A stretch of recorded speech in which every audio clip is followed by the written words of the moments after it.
मैंने कहा ना हम शादी कर चुके हैं और मैं यहीं रहूंगी। कौन सी शादी सिमल?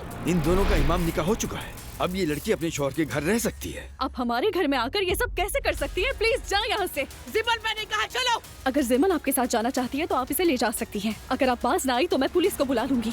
मॉम प्लीज आप यहाँ से चली जाएं।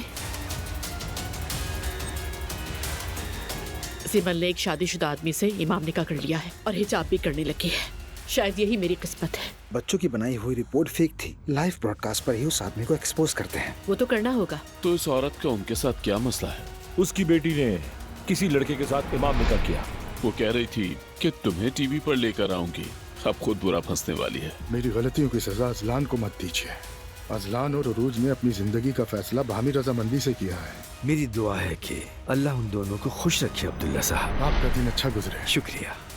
हेलो, घर पर बात करने के लिए तुम्हें मुबारक हो। जिमल ने ज़ैनब को बहुत ठेस पहुंचाई है और जैसे यही काफी नहीं था कि अजलान उस लड़के की बहन से शादी करने की ख्वाहिश रखता है। अब तो और गड़बड़ हो गई है। यही दुआ करता हूँ कि शादी ना हो।